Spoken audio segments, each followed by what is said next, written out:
Welcome back to Guitarlele Tutorials.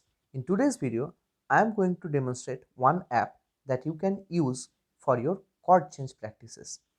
The app's name is Chordbot, Chordbot. Go to Play Store and type it down. There are two versions of the same app, one is Chordbot Lite and one is Chordbot. The Chordbot Lite and Chordbot are not much different in their features. Only thing, you cannot download the created music in the Chordbot Lite version. I already have the paid version and I am going to use the same. Even the whatever we are trying to do here can be done on the Chordbot Lite as well. So this is the UI and it's pretty simple. This white space is the editor where you can simply use different you can select different chords. So these are the chords, G major chord and the D major chord with the beat patterns 4x4. Now go to it and just select, tap on one of them, and you can see that the you can select different chords like D major chord, G major chord, F major chord, C major chord, along with the beat pattern on the rightmost column here.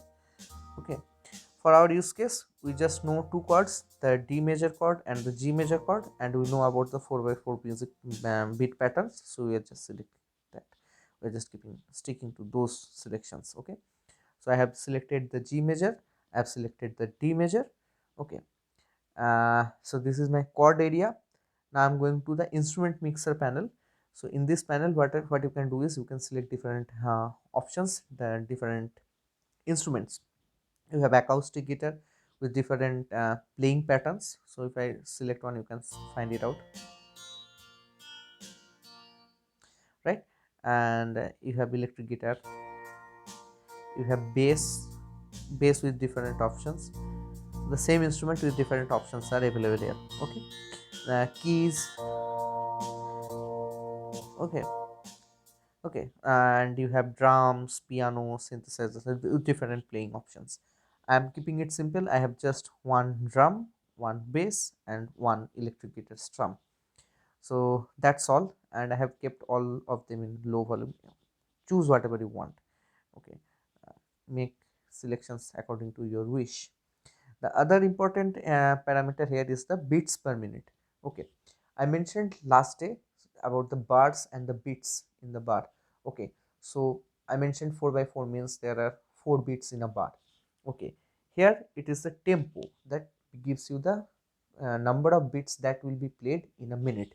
Okay, so 72 means 72 bpm means 72 beats will be played in a minute. So for our case it will be 18 bars because our bar is 4x4. So 72 divided by 4 is 18. So there will be 18 bars. And another thing that we have done is we have given whole 4 bars to the G major chord and whole 4 bars to the D major chord. Okay, so if we select 72 bpm with 4x4 pattern and selecting like this, so all 4x4 will be all 4 beats in the bar will be the G major chord, then you are getting 18 chord changes in a minute. Okay, so that's what is there.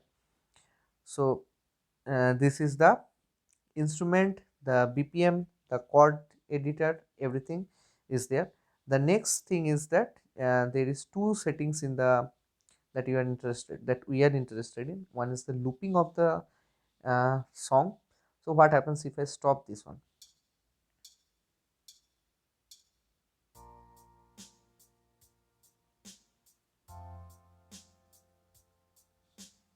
Okay, it just stops off after playing whatever is there in the editor. But if you loop it, what happens is that it keeps on repeating the things that are there in the uh, editor.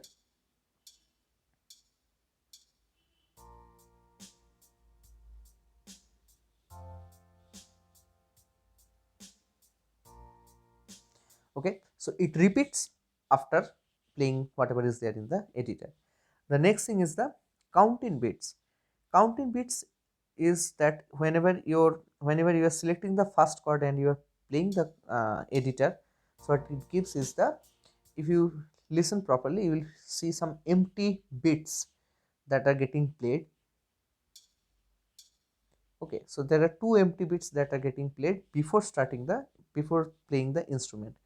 So that basically gives you the feel of the rhythm of the instrument, of the music that's going to be played. I like it to be 4 by 4, sorry, 4 beats. So that's how it is.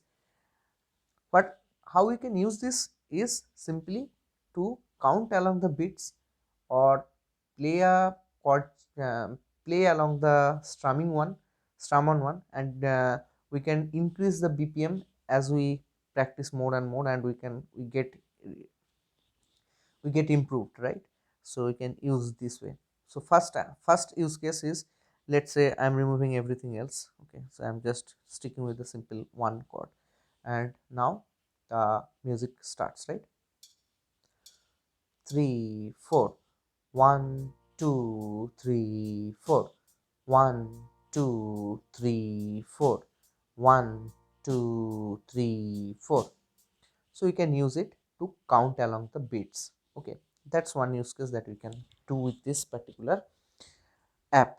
Okay, the another use case is just strumming on the first beat that we talked in one of our previous videos, right? So the very first pattern, that's the strumming on the first beat. Okay, so let's say 1 2 3 4, 1 2 3 4, 1 2 3 4, 1 2 3 4. Okay, so this is the second use case that we can do. The another use case that we can do is, we can simply make the chord change. Okay, you can practice the chord change and use the strum on the one. Okay, so let's say I have selected G major and D major, and 1 2 3 4, 1 2 3 4, 1 2 3 4, 1 2 3 4, 1 2 3 4, and similar way we can use this app. Okay, that's all about Chordbot. Let me know in the comments if you like this app. Okay, if you like this video, hit the like button, and if you are not subscribed, please subscribe to the channel.